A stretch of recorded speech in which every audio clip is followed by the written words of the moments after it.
Doing well. Happy Memorial Day to everybody listening out there from the Skipper's View. Yeah, and obviously, like everyone, this is a big holiday for everyone, and it's really the start of the summer, right? That's how I've always treated this holiday. For me in Indianapolis, it's very special. It's race day. We have 500,000 people go to the stadium. I don't know if you guys have ever seen that. It's amazing. I didn't go this year. It's amazing. Um, but everyone has their Memorial Day weekends. There's also the Final Four in lacrosse, which is big for me. It's a huge weekend. Um, but it's also a special weekend. We get to celebrate our veterans, and they're in our game that we talk about here on the show, baseball. We've had many veterans come through, play baseball, stop their careers, go fight for the United States, and move on with their lives, or they made the ultimate sacrifice. So we definitely gotta thank them on this day as we're going, as we're live now on X. So if you are a veteran out there and listening, thank you for your service. We do really appreciate it. Um, and it's a little cheesy, this one, but I don't really know how to make a bridge here. But it's because of sacrifices like that we're able to enjoy sunflower seeds from companies like Chinook Seedery. Um, they they come out with original flavor: Parmesan pepper, dill pickle, cinnamon toast, lemon pepper, jalapeno ranch. I just saw Hatch chili. I don't know if you guys have tried that one, but I'm interested. But in all seriousness, I know that was a lame joke.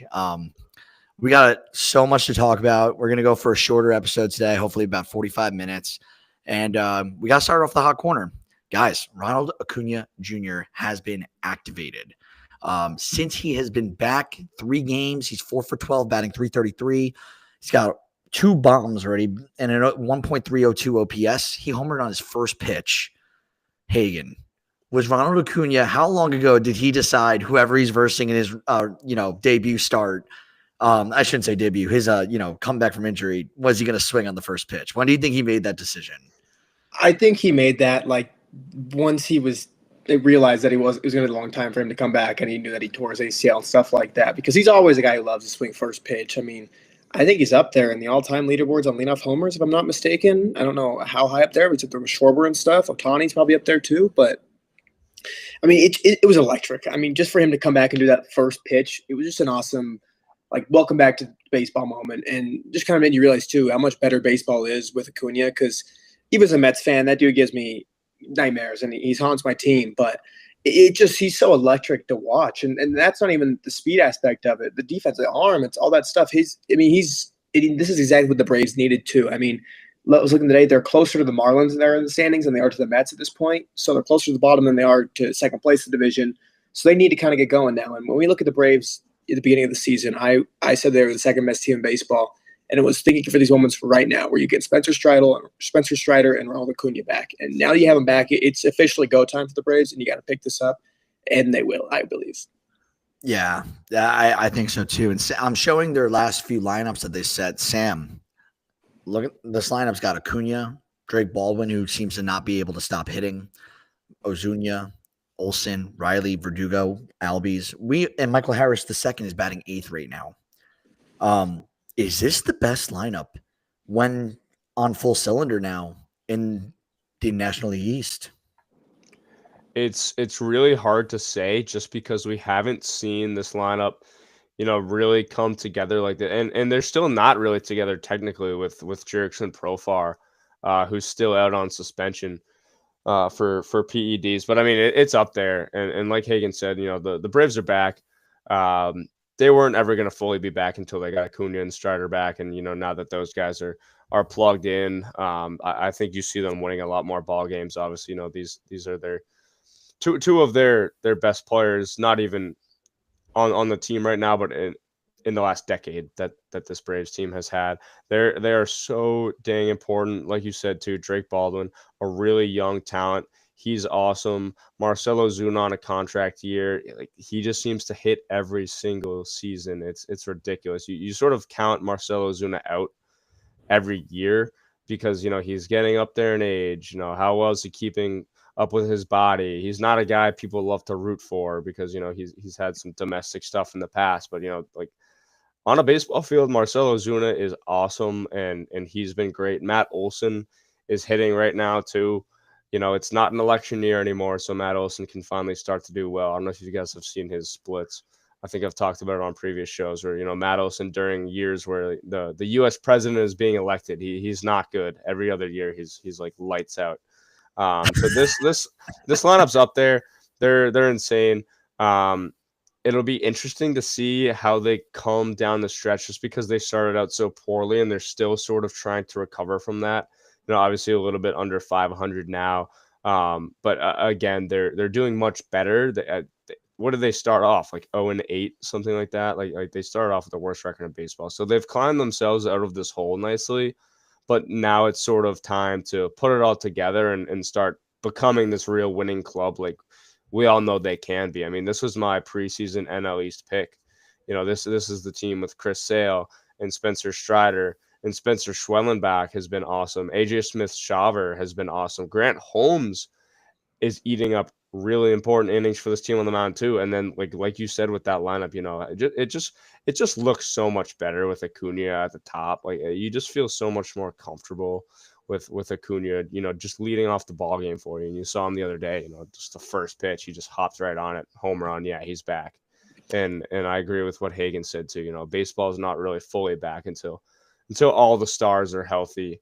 And you just try to hope that all the stars can somehow be healthy at once. And it really feels that way right now. I know Mike Trout's still out and other names, obviously Garrett Cole and other guys who have been out for the entire year. But baseball is in a really good place right now. And I think the Braves are in a really good place, and they can sort of maybe turn the page on May and then, get really hot during these June, July, August months, because that's where playoff teams are made. Yeah. Braves, though, they look a lot, like you said, they look a lot better and scarier with Ronald Acuna Jr. in the lineup. We will talk about another star who, knock on wood, never gets injured because baseball is better with Tarek Skubal involved in it. And guys, we got it. So Tarek Skubal, if you're listening to the show and don't know who Tarek Skubal is, you're obviously not a big baseball fan. Tarek Skubal won the Cy Young last year, and it's very possible that he is better now than he was last year. So quickly, last year he had 31 games started, 2.39 ERA, struck out 10.7 over 9, 220 strikeouts, and almost just under 200 innings pitched. This year, he's just under 70 innings, but in those 70, he's almost turned out 100 strikeouts already. He's at 92. He's striking out at a 12.1 strikeouts over 9 rate. So he's striking out at a more efficient clip right now. His ERA is 0.1 higher than last year, but if he has more games like this, he's started 11 games. He just came off of Maddox where he had 13 strikeouts. And his last pitch in this game was the most, I think, incredible part of it. It was 102.6 miles an hour. He was throwing gas in the ninth. Hagan, is Tarek Skubal the best pitcher in baseball right now overall? I think he's got to be. I mean, and I think you could have said that for the last year as well, too. I know him and Skeens are kind of the main discussion, especially when Skeens got up last year, was who's the best pitcher in baseball. But I would give it to Skubal, a lefty who can throw 100 miles an hour. I mean, this year talked about the K per 9 going up this year. I mean, he's striking out. It went from 30% K percentage last year up to 35% this year. He's cut the walk rate in half from 4.6% down to 2.7%. I mean, he's getting ground balls. He's getting ground balls at like 6-7% more than he was last year. So when the already put in play, he's getting on the ground more. I mean, that was really the one that was only flaws last year. If you just look at like his salon page, he was 30th percentile in ground ball percentage, and he's doing it. He's just getting ground balls, and it's awesome to see him do that. I mean, it's electric stuff. I know in that the Maddox, it was the most strikeouts ever in a Maddox ever, 13. That pitch at 102.6, I believe, to end the game. That was the hardest pitch by any MLB starter in the StatCast era past the 7th inning. So it was the last pitch of the day, too. So it's just incredible stuff he's doing. He's throwing harder this year, too. He's throwing a lot more changeups this year. I mean, he's throwing 32% changeup and then 29% four seam. So he's a big changeup four seam guy. And that changeup, you could argue, is one of the best pitchers in all of baseball. Tarek Skubal, I think he has to be seen as the best pitcher in baseball at this point. His FIP, was a 2.49 last year. He's at a 1.98 right now, guys. He's disgusting. It was like so bad. I actually texted my girlfriend. I was like, "Hey, if we were ever to conceive a boy, is Tarek the name off the list?" I like love the name. I'm like, dude, and like he's a Tarek dog. Tarek Windish. Sounds good to me. It's a Don't good rule it baseball out name. yet. Don't rule it out yet. He's the best. He's the best pitcher in baseball right now, and it's scary to see him improve after his Triple Crown year. I'm gonna credit Thomas Harrington right now. He wrote a fantastic article for MLB.com that was on Baseball Savant the other day. I'm just gonna sort of throw out some numbers right now. His average fastball velocity, it was 96.9 last year. This year it's 97.7. So it's almost a full mile per hour harder average. His average IVB, that's induced vertical break, jumps from 16.2 inches to 17.6. It's silly. The Stuff Plus model has his overall stuff instead of 104 being at 119 now. So his stuff is just, it's getting better. He has the highest whiff rate on four seam fastballs for any qualified pitcher right now. It's a 32.9% clip.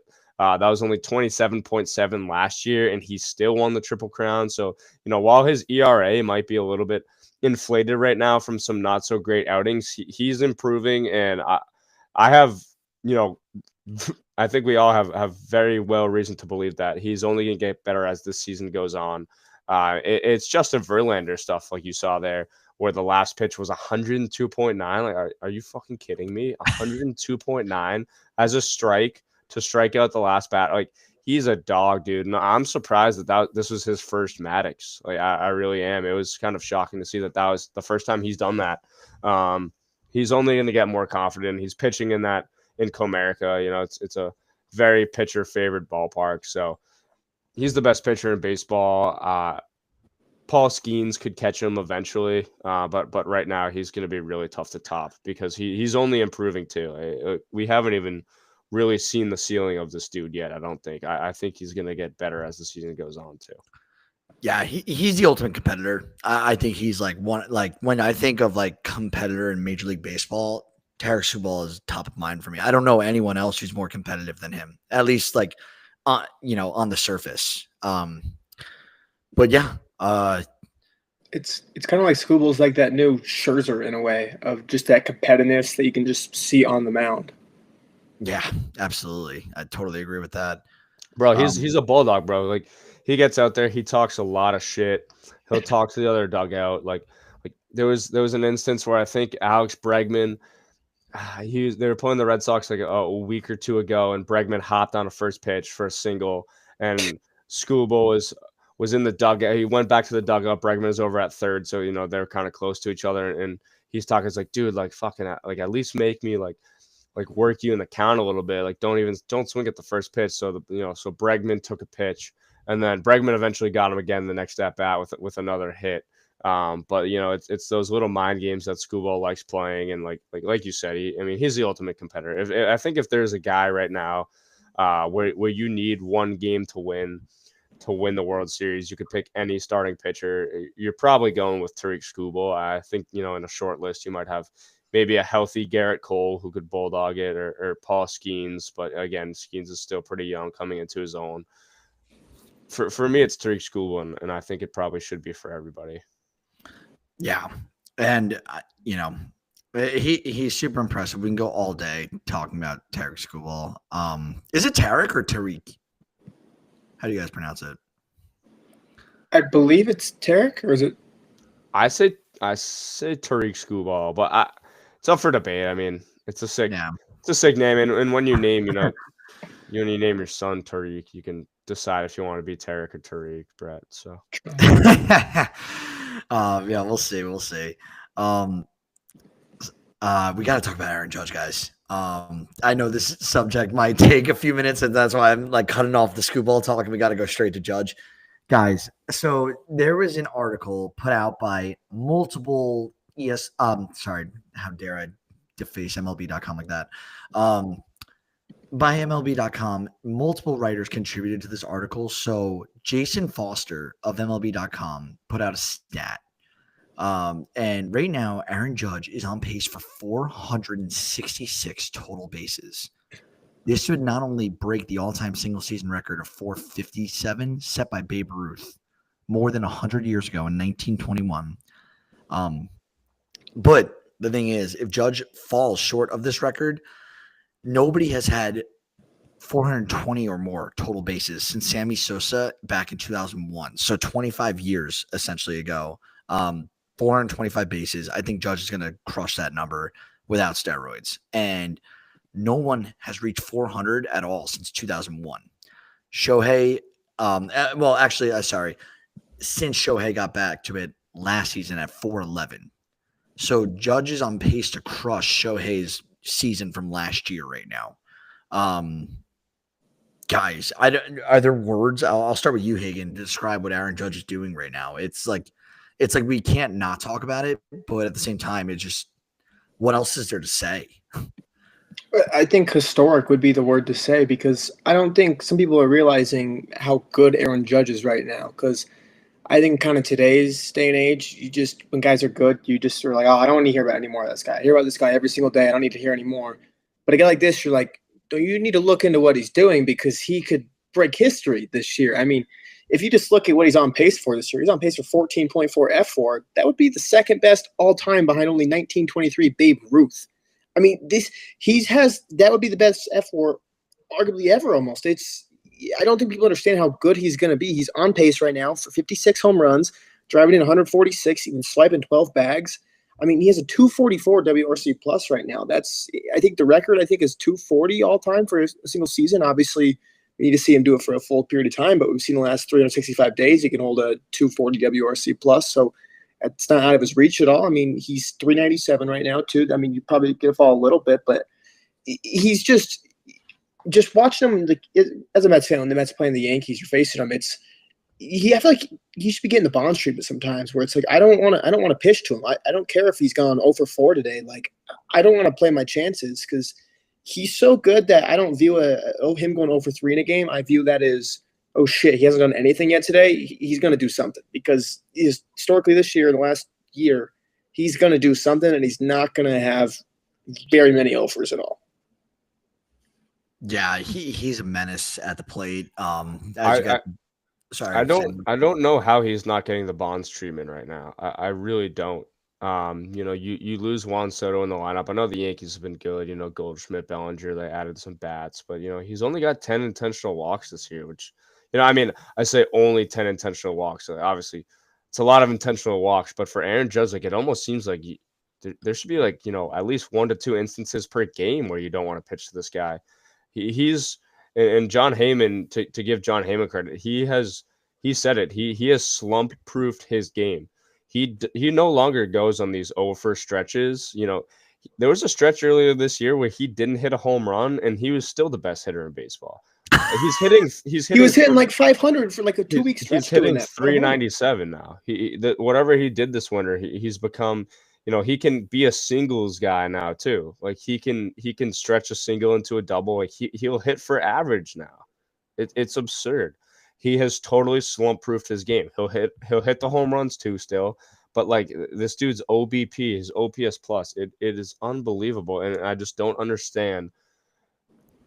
The Yankees have played in a lot of close games this year. I don't understand why they haven't been giving him the Bonds treatment. I really don't. I mean, like, he can't be in the slump anymore. He's just gonna do this the whole season. His batting average is probably tinker down to like where it should be with a BABIP, but he'll still hit like 350 this year. I bet. I swear to God, he probably will. Yeah, and Sam, you actually brought up John Heyman, and I was going to bring him up later in the episode for a different thing, but let's talk about it right now. I think it's a good transition. So John Heyman, he said, I guess he heard from one of his sources that a Yankee staffer said that they are definitely, in quotation marks, better off without Soto. And this, I think, comes on the backs of my understanding, because, like, I'm just going to speak out loud here as a Yankee fan. Like, don't be bitter. Juan Soto's incredible, and I don't think we're definitely better off. I think he's referring to the money that we didn't have to commit to one player versus spreading it out, because the Yankees, we know, have had lineup issues over the last few years where they're so top heavy. They're not a built lineup. They're not like the Dodgers where 1 through 9 can Like, who's the Dodgers 9 hitter right now? But is it Conforto and then he got injured? I think Conforto and Tommy Edman have been switching off. At least they did in the Mets series. Yeah, it's Tommy Edman. Yeah, the Yankees 9th hitter like 2 years ago. I have no idea who. That's my point. Like, you know what I mean? Like, I have no idea who it was. It was like probably one of the Oswaldo Cabrera or the Oswald Peraza or something like that. Yeah, they're not Michael Conforto though. You know what I mean? It's just the depth at each position in the lineup is so crazy. Sam, I want to start with you on this one. Do you think that the Yankees are definitely better without, Soto? And we can keep this short and sweet. I think this is on the backs of the Yankees also just having their second 10-run inning of the season. It shows that their lineup can all produce. It was against Colorado. It's interesting. They're not better without Juan Soto in the lineup. Obviously, Juan Soto is going to make your lineup better. They have revived Paul Goldschmidt a little bit for sure. Cody Bellinger is starting to hit a stride. Anthony Volpe has played for another season. Ben Rice is starting to get this full-time nod. I think it's more of a lot of these guys have been slated in perfect spots for them, and other guys are, getting more at-bats, more experience. They're starting to play a little bit better and be more comfortable playing in the Bronx. It can take over a year to do that, especially if you're a young guy. So I think it's more of that where they're sort of starting to showcase this young talent and they're really starting to gel and learn how to become who they are. But obviously, no, this lineup is not better without Juan Soto. Juan Soto is one of the best hitters in baseball. He's still putting up really good numbers. Does it help long-term with money flexibility? Yeah, I think so. They'll have enough money to try to go after Kyle Tucker next year. And I think in the long run, that could be awesome too. But man, I mean, Juan Soto it's a generational talent, and it's been super impressive to see Judge doing this in the lineup without Soto's protection. But this lineup's just better than last year's in general. I think, obviously Juan Soto, if he was still in it this year, it would be unbelievable. It would be the best lineup in baseball. But yeah, their hitters have developed. Ben Rice and Anthony Volpe have been looking, a lot better. Jason Dominguez is finally getting more time. He hit the walk-off home run a few nights ago. And then obviously, you add in Goldschmidt, you add in Bellinger, which you probably wouldn't have been able to do if you kept Soto around, just money-wise. But I just it's hard for me to believe that a lineup gets better when you lose one of the best hitters in baseball. Yeah. And hey, again, I know you being a Mets fan, you probably just disagree with it overall because now you guys are the ones who paid Soto.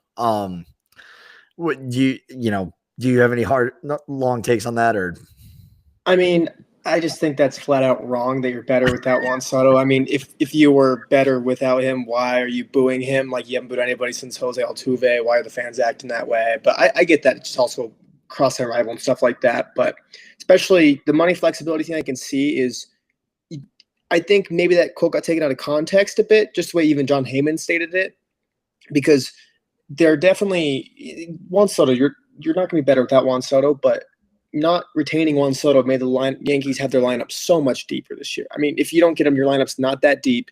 And we saw it last year too, especially when it was just Judge and Soto a lot of the times that were carrying. I know Volpe's like you just sit on Sam, like Volpe's doing these things this year. Rice is doing it. Dominguez finally getting playing time, and he's crushing the ball lately. You have your lineup so much deeper now. You get a guy like a Goldschmidt now who's revived him, and I think he's top 10 hitter and a WRC plus still to this point. So you Bellinger's starting to get going too. So I think you could say you're deeper without Juan Soto. Like, I think that's a for sure fact, but you're not better off without Juan Soto. And I think every year you go forward in the future, that's going to be even more true, because what happens when Aaron Judge starts slowing down? Eventually, I know he's playing like one of the best players ever right now, but Juan Soto just signed. He's in year 1 of 15 right now. Like, Judge is eventually going to slow down. He's 34 years old. Judge is 33. He'll be 34 next year. Okay. Yeah, So, and I think they're deeper, or they're more they have more flexible roster options. But come on, it's a bitter Yankee staffer. It's a bitter Yankee staffer. Whoever said that. How funny is it too that Gleyber Torres left and now he's all of a sudden been one of Detroit's best hitters. He's absolutely killing it in Detroit. He's getting on base all the time, not striking out really at all, hitting more home runs than I thought he would. Really proving me wrong. I hated that signing this winter. I was very, very vocal about that too. And it's kind of funny that he leaves the Yankees lineup and he's all of a sudden this awesome player too. So what if they had this version of Gleyber Torres in their lineup this year? Would make for even more depth too. Yeah, and Gleyber Torres, he had that massive rookie year, right? Didn't he have what did he have? 38 bombs in 2019. So the Yankees knew he had power. There was his sophomore year, correct me. He was 22 years old. But since then, he had 3 home runs in 2020, 9 in 2021. He had 24 and 25 in 2022 and 2023. So they knew the power was there, just put it all together. And I think that's a great point, Sam. They had to make that call because they were going after Soto to not pursue Torres, and they knew they needed other positions. But we'll jump. Sam, I'll just let you cover this one quickly as our resident Boston fan right now on the show. Marcelo Meyer. So Marcelo Meyer, he's one of the Boston's top prospects. He just got the call this week. Sam, give me your thoughts on Marcelo Meyer. Yeah, 2021 4th overall pick. I actually had the opportunity to go to Marcelo Meyer's MLB debut, which was really cool for me. I stumbled upon some tickets and had really nice seats for his debut. I actually sat right on the third base line, so I saw him over there. He impressed me. He looks the part. Obviously, 6'3", buck 88. Just built like a baseball player. Looked a little bit nervous out there for sure. Obviously, it's the kid's MLB debut. He's 22 years old. Didn't make contact with a pitch until his 4th at bat there. But Boston was behind him, gave him a standing ovation pretty much every time he went up to the dish. That was really the first cool big time prospect major league debut I had ever seen. So that was cool. Got his first hit yesterday. Sprayed a backside fastball to the opposite field. Had 2 hits yesterday. I think he might have got 1 hit today, something like that. I think he's 3 for 13 to start off his career. Obviously, you're not really looking at results right now. You're just looking at bats and how comfortable he looks. Boston's in trouble right now. I'll say that. Trevor Story's been struggling. Christian Campbell's been struggling. They just, they can't hit with runners in scoring position at all. Obviously, a couple games under 500, pretty disappointing. Me and Tyler could probably have a whole episode about that, talking about the Red Sox for 45 minutes. To keep it short, it's another fun young talent in Boston. This team's exciting to watch on a nightly basis as much as it, pains me to see them, just playing 500 ball the entire year. You have Christian Campbell in the lineup every night. You're going to have Marcelo Meyer in the lineup every night with Alex Bregman hurt now. So it is fun. It was super cool seeing his debut. Definitely looked like a bit of a nervous kid out there, but also looked like he knew what he was doing, looked the part. He's a professional. He's going to get a lot better too. His ceiling is super high. So yeah, that was kind of a fun experience this weekend, and crossing my fingers for being there for the Roman Anthony debut too. Hopefully that would be super cool. Because I'm pretty anxious for him to get up now too, to be honest with you, just with the way this Red Sox team's been playing lately. Dude, robbing home runs, hitting 116-mile-an-hour home runs all over the fence. Roman Anthony looks all the part. He looks ready, and it's a scary thing for New York fans. That being said, another cool prospect getting called up right before the show started. So the Pirates, if you're a big Pirates fan, everyone's been waiting on Bubba Chandler. That's been the news, especially with Jared Jones going down. Bubba Chandler was the guy.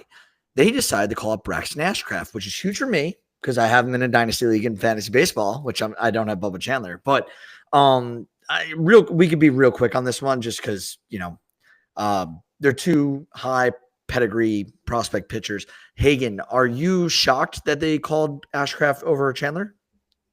I have Chandler in the Skippers U fantasy league, so I was a little mad that they didn't call him up. But I think this comes down to the fact with the PPI pick, it has to be at this point because – then on Rookie of the Year is kind of just a crapshoot right now. You don't really know. I mean, Luis Angel Acuna, who's me and Mikey as Mets fans, we're not too fond of, and he's 2nd or 3rd in odds right now. I mean, I think Drake Baldwin's the favorite right now, and they're trying to get him every time playing time, but he's still splitting it as a catch right now. So I think I got to come out of the PPI pick where Bubba could come up at this point and still win Rookie of the Year. I mean, it happened last year with Skeens. They held him back so they could get the extra year of service time. He won Rookie of the Year. He got the full year of service time after. They didn't get a draft pick.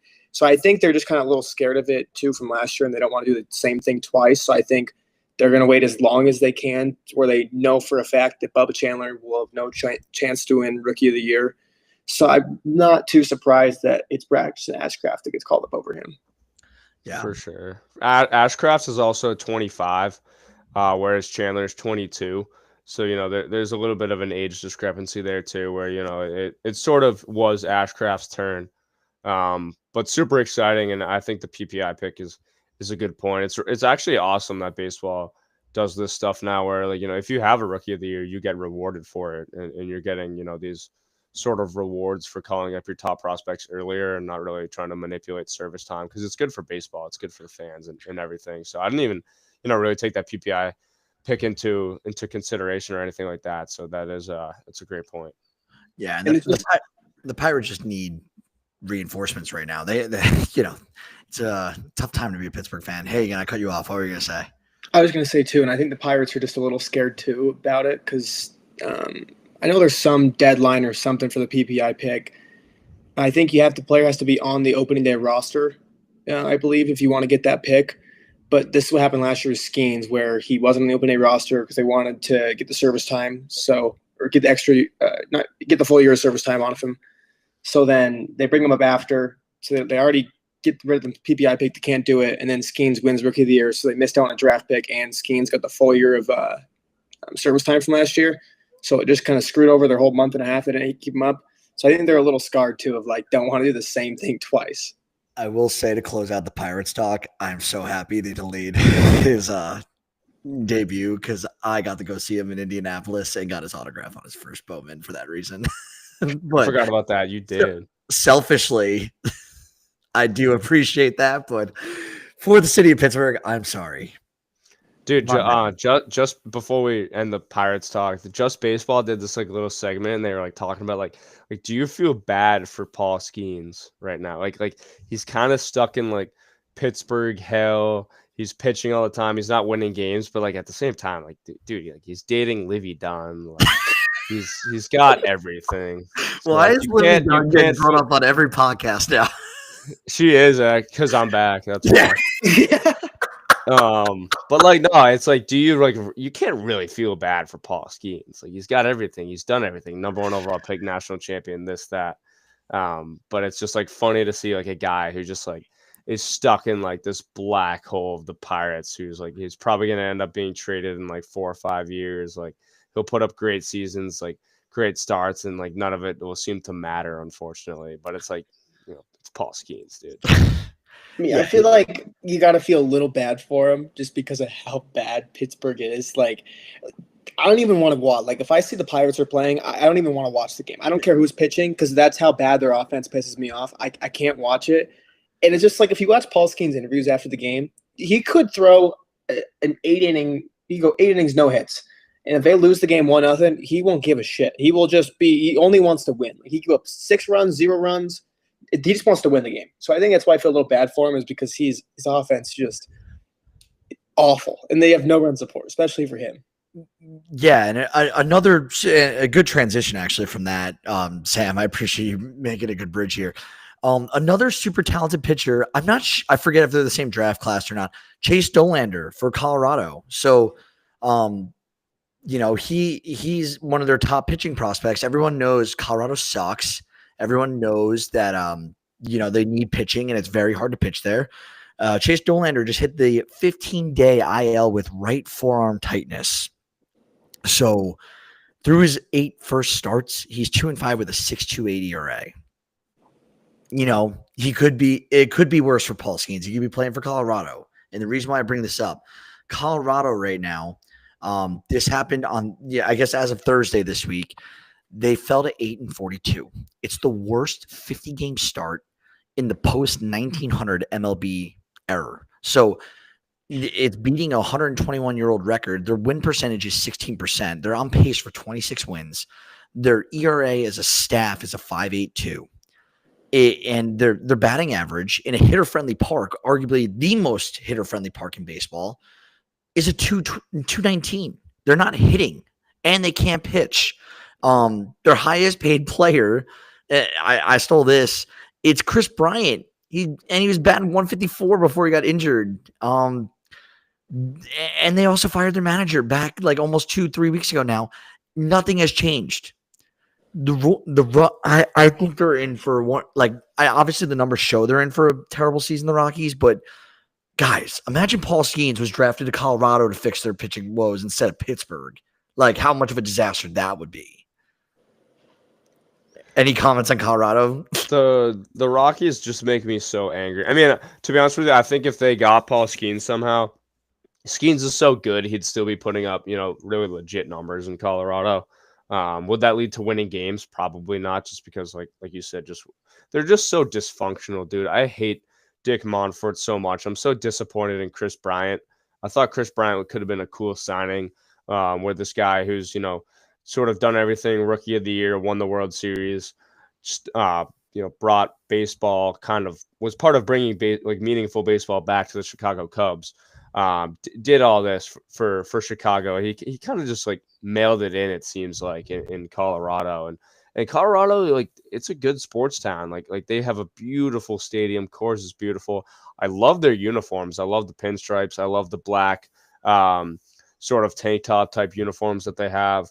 Like the Rockies is a sick name. Like they have every sort of intangible outside of the actual baseball players and the system. Their coaching staff stinks. They don't develop guys. Charlie Condon was drafted there last year, and he's already, been in and out of injuries. Like he's had injuries, and it makes me so angry because the Rockies could be such a cool team and they could compete, but it just doesn't seem like anyone really in any sort of ownership on the team really cares about it. And it's just such a shame for baseball because it's a cool franchise. It really is. And they have great fans.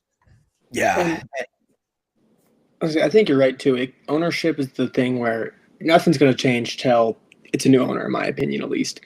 I don't know if you guys saw, there was an article of one of the guys from Siswa, Sammy Barbecue, wrote it it went pretty viral about just kind of the dysfunction they have in their front office and the organization as a whole. I mean, we're in the era of there's all this data and all this analytics, all this stuff. They don't even have their own pitch model. They're the only Major League Baseball team that doesn't have their own pitch model.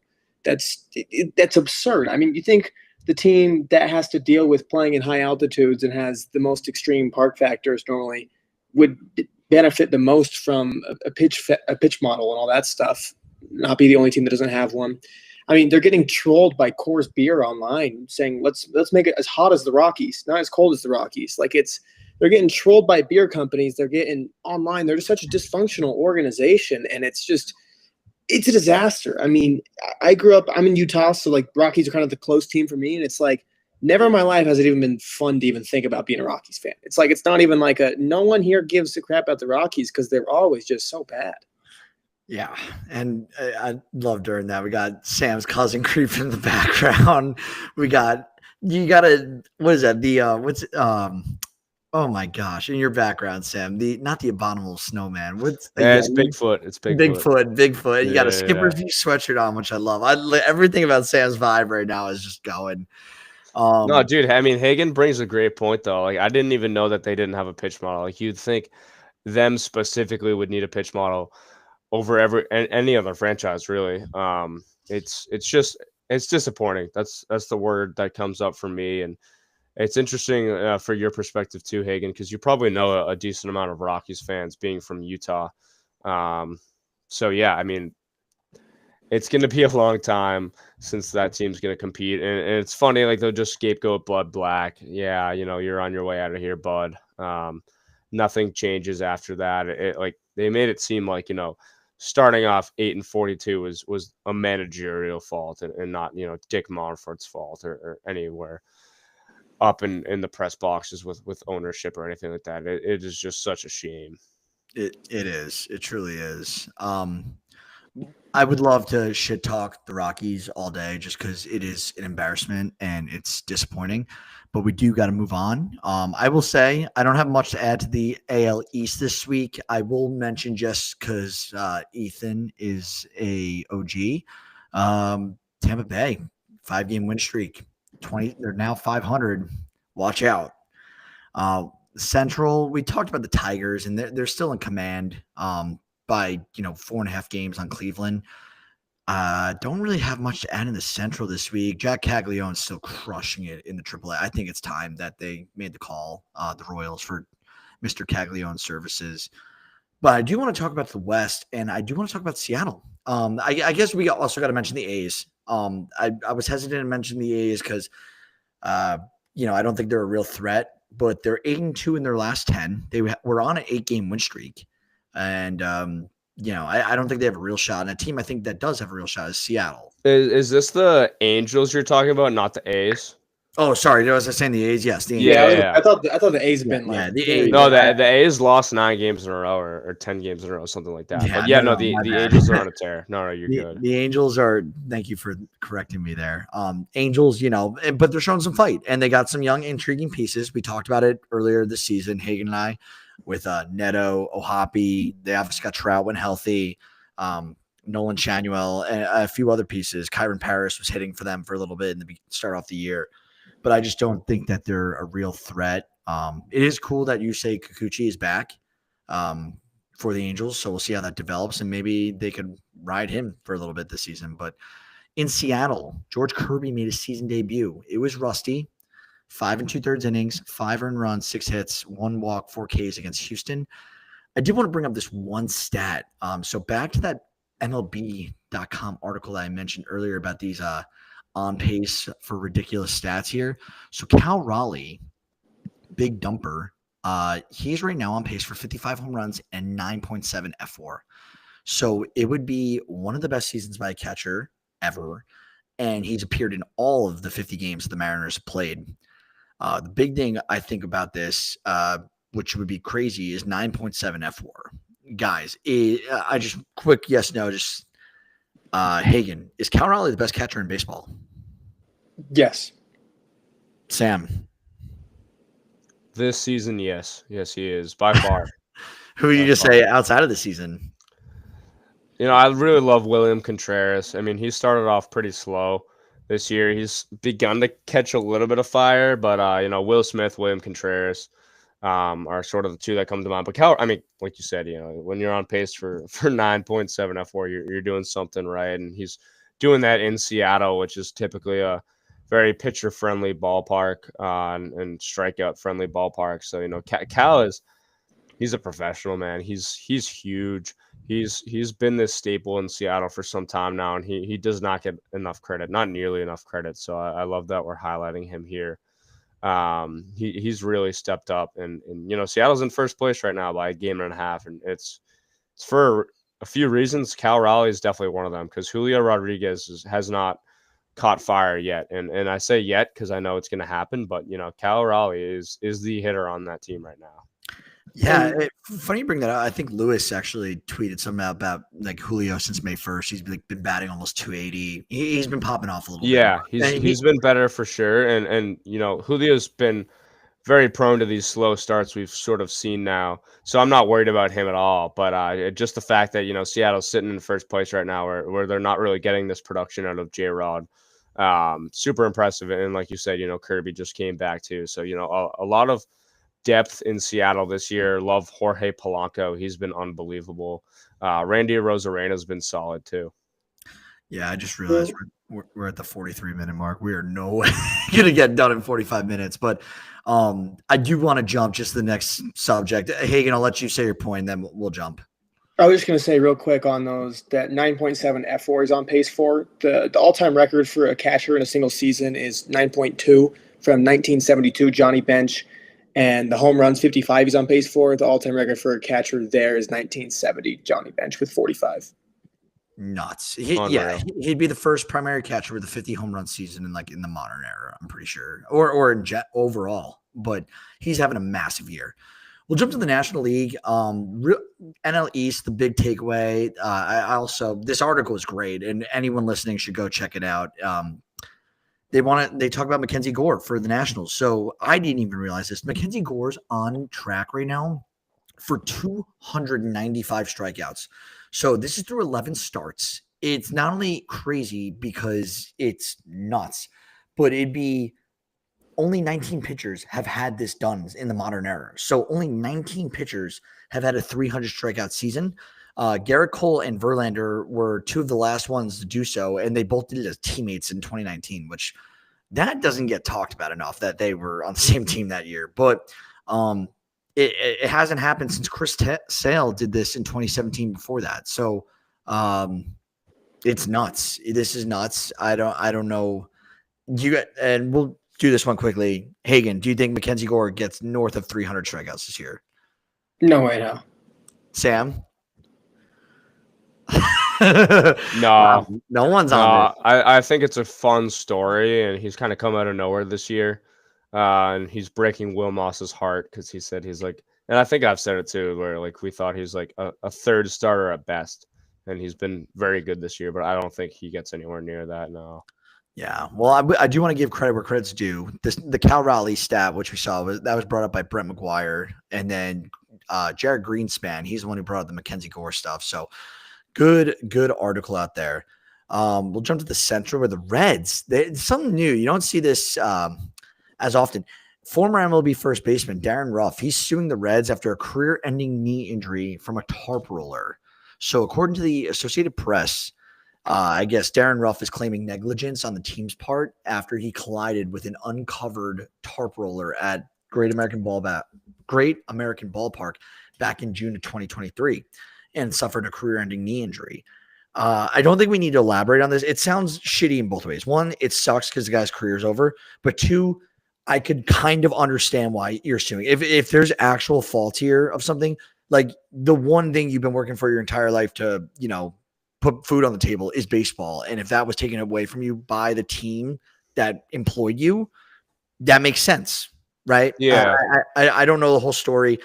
I'm just bringing it up because I think it's going to be super intriguing to follow this. I didn't even know about this. Darren Ruff was kind of on the decline anyways. I think I don't know. I'm going to play devil's advocate here. It's like, come on, Darren, like be an athlete, dude. Don't trip over, some foam roller. Obviously, like the negligence part sucks because, maybe he was hurt and went to the trainers and they didn't really take it seriously and whatnot. But I don't know. Suing the team over that, it seems a little bit nitpicky to me. But that's just me playing devil's advocate. No, fair enough. We did shit on the Pirates earlier, but we do got to quickly bring up. I don't have the video in front of me. Go check it out. O'Neal Cruz annihilated a baseball this week. Hit it 122.9 miles per hour out of the ballpark. It was the hardest hit ball tracked by Statcast ever. If you watch it, even if you don't watch baseball, you'll just understand how quickly the ball gets out of the ballpark because the cameraman almost loses it and it's like in the water already in Pittsburgh. So. And it was a laser too. Like it was so low, and it got into the You guys how hard it was hit because it was a line drive, and it got all the way to the water. Yeah, and I believe too that he broke his own record for the hardest hit ball in the Statcast era. When I got the notification, it says Cruz breaks Statcast era. I immediately assumed it was Ellie De La Cruz. Turns out it was O'Neal Cruz. So it was like, oh my god. They're both monsters. It's super cool that they're playing in the same division and kind of similar ball clubs where you have this young talent, but you haven't really proven anything yet. So I think both the Cruzes are super cool. And dude, Hagen, it was a laser, dude. The fact, people are being like, oh, how did it only go 432 feet? It's because it was it was on a line. If he even launched that more, which I don't know if it's even possible to hit it that hard if you get a certain launch angle. It's probably not. But that was just a line drive, dude. That was straight up just a missile into the Allegheny. Dude, you almost fear for the fans. If someone gets hit by that can kill you. It was 23-degree launch angle on that. That's from ball. Thank God that ball did go out of the stadium and now had a fan because not everyone's bringing their glove out there. Even if he had a glove, that would be terrifying. You would fracture your hand if you had a glove. If you're an average citizen, you would fracture multiple bones in your hand if you caught that. Dude, especially with phones today too, half the fans at the ballpark are on their phone every couple of minutes. It's honestly only a matter of time before something like that happens. Yeah, and it's probably going to be O'Neal Cruz who ends up doing it to somebody. Yeah, the usual suspects, right? Judge, Cruz, Stanton. It'll be one of them. We'll jump to the West. So continuing on, I really did take a lot of our agenda from this article. It's fascinating, this article about just projected stats for this year. But Shohei Ohtani, and this one was brought up by Sarah Langs, very popular in the baseball world. Ohtani's on pace for 55 home runs this year and 35 stolen bases. So the crazy thing is there's only been one 50-30 season in MLB history. It was last year by Ohtani. So he can not only replicate that, but he has a shot to go.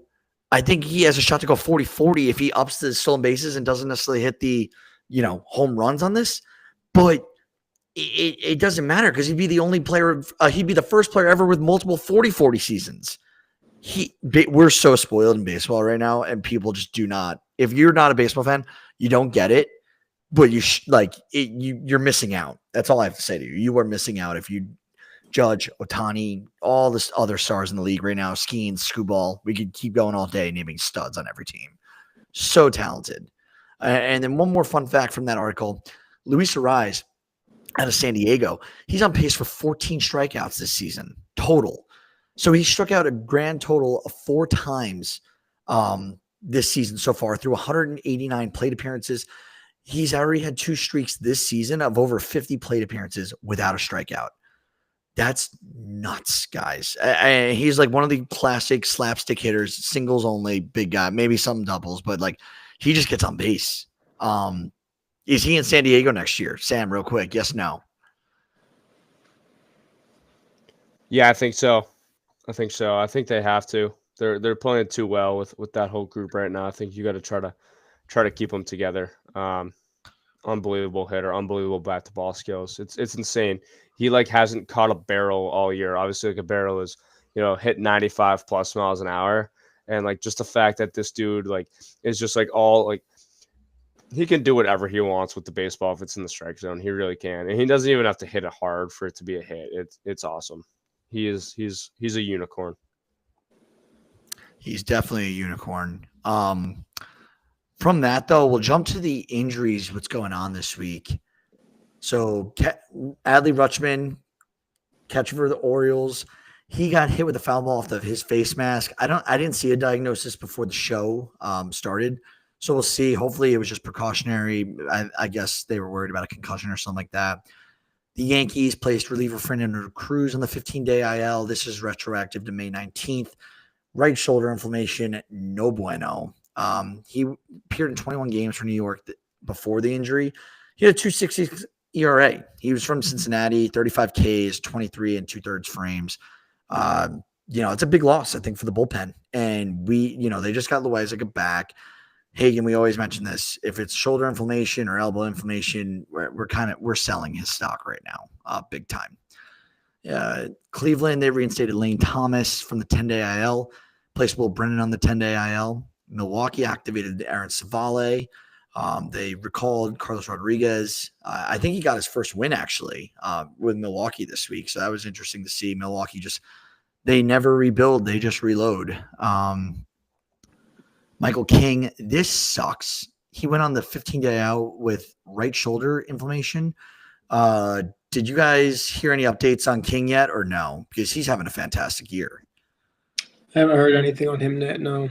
And this sucks. I think he's due money next year. If I'm it's built in for an opt-out. Yeah.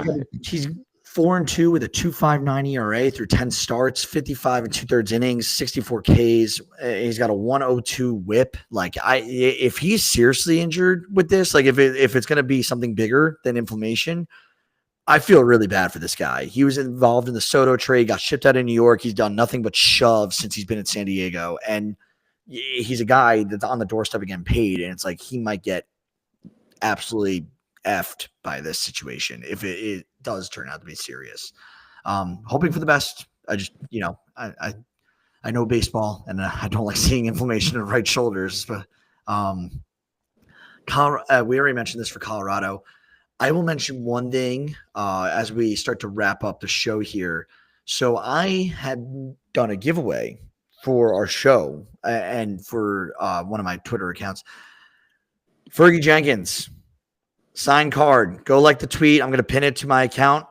You also will get a first Bowman Dylan Cruz in that giveaway if you go follow the Skipper's View podcast. If you're listening, first Bowman and an auto of Fergie Jenkins out of 299. He's a Hall of Famer for the Chicago Cubs. Thank you all for listening. Before we hop off, Sam, Hagan, anything else you want to tee off on? Yeah, I do just want to just real quick just shout out to Chris Taylor getting picked up by the Angels. Got picked up yesterday. He's playing center field, hitting eighth today. So good for him. I know for him the big thing is the service time. I know he had 9 years and 37 days going into the year. So hitting that 10 years is a big mark. So that's kind of props to the Angels picking somebody like him up and helping him get there. I believe it's around 100 days left. He needs something like that. So props to them for picking him up and helping him get that time. Love that shout out. Super cool. I saw a tweet right before the show of him in an Angels uniform, and it looked super weird. But that's awesome. I didn't know he was that close to service time. I'll shout out one more Angel. Taylor Ward has been on an absolute tear. We wouldn't be doing him justice if we weren't talking about him on the show this week.